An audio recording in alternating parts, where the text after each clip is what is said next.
I'm Brandy. Standing in the courtroom, I watched as the judge's eyes scanned the documents, his brow furrowing.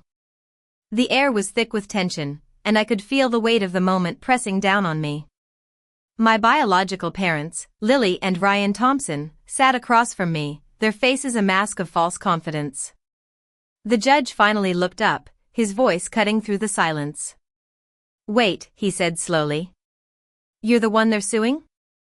That was the moment everything shifted. I could see the shock on my parents' faces as they realized their plan was falling apart. But it wasn't just their shock that I felt, it was a sense of vindication, a feeling that the truth was finally going to be heard. As I stood there, I couldn't help but think back to how I got here.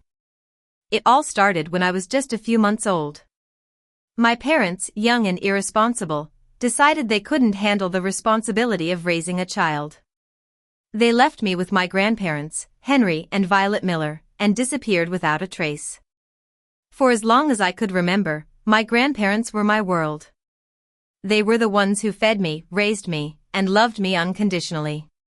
They were the ones who were there for me through every milestone, from my first steps to my high school graduation.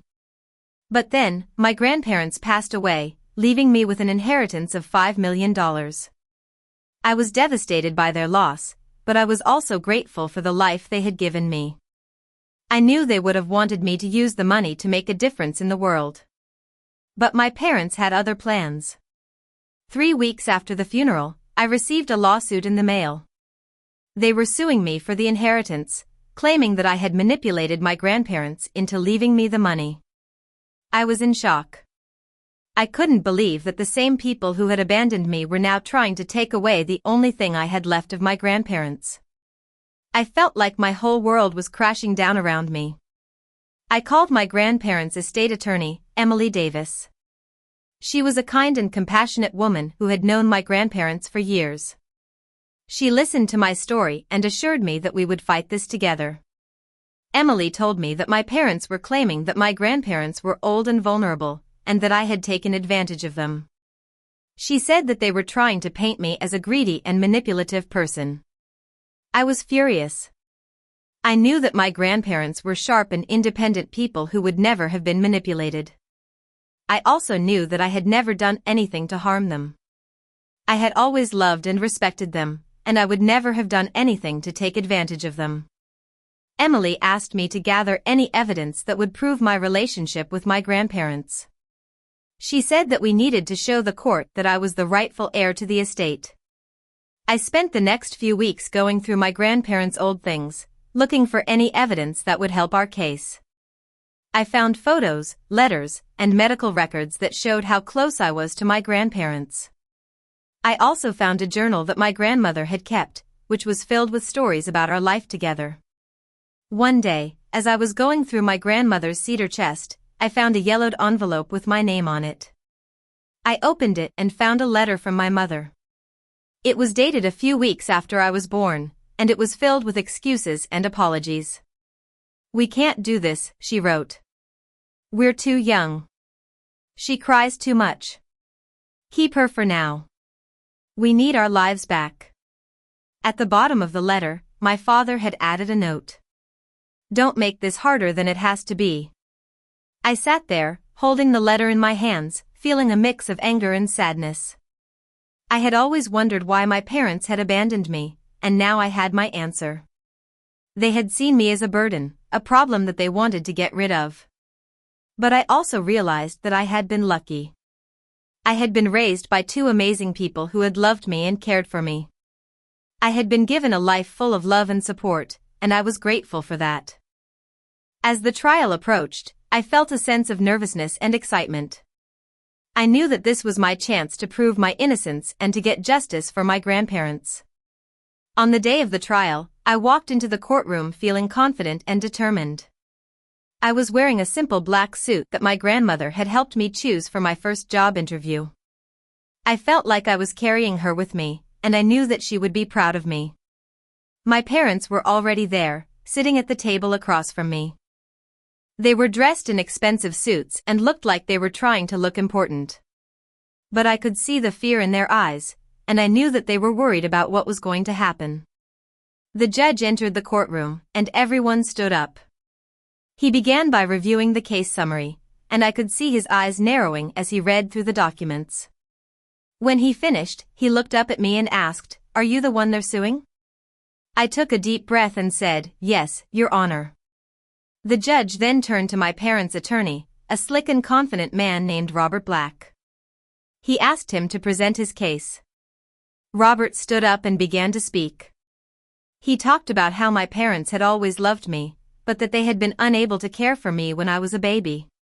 He said that they had made a difficult decision, but that they had always hoped to be able to reconnect with me one day.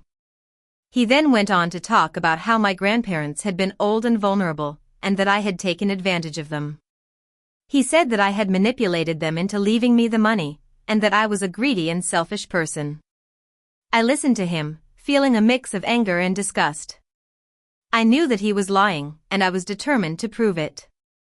When it was my turn to speak, I stood up and looked at the judge. I told him about my relationship with my grandparents, and how they had been the most important people in my life. I told him about the love and support that they had given me, and how they had always been there for me. I then presented the evidence that I had gathered, including the photos, letters, and medical records. I also read some entries from my grandmother's journal, which showed how much she had loved me and how proud she was of me. When I finished speaking, I could see the judge's expression soften. I knew that he was beginning to see the truth. The trial continued for several days, with both sides presenting their evidence and arguments. My parents' attorney tried to discredit me and my evidence, but I stood my ground. I knew that I was telling the truth, and I was determined to win. Finally, after what seemed like an eternity, the judge announced his decision. He said that he had reviewed all of the evidence, and that he had found in my favor. He said that my grandparents had had the right to leave their estate to me, and that I had not done anything to manipulate them. I felt a wave of relief wash over me. I had won. I had finally gotten justice for my grandparents. As I walked out of the courtroom, I saw my parents standing there, looking defeated. They tried to talk to me, but I ignored them. I didn't want to hear their excuses or their apologies. I had finally realized that they were never going to change, and that I didn't need them in my life. In the months that followed, I used the inheritance to create a foundation in my grandparents' name. The foundation helps children who have been abandoned or neglected, and it provides them with the support and resources that they need to succeed. I also renovated my grandparents' house, turning it into a place where I could feel close to them. I filled it with their memories and their love, and I made it a home. Looking back on that experience, I realized that it was a turning point in my life. It taught me the importance of standing up for what I believe in, and it taught me the power of love and family. So, if your biological parents abandoned you, ignored you for years, and then came back only to sue you for the inheritance left by the person who actually raised you, what would you do? Would you forgive them, help them, or let them face the consequences of the life they chose? Comment below because I truly want to know how you would have handled Lily and Ryan Thompson. Our team is committed to creating fictional real-life stories that give viewers drama, emotion, and thoughtful lessons. This video was made only for entertainment and educational purposes. We hope viewers can take away the message that real strength is not proving your worth to others, but knowing it's for yourself.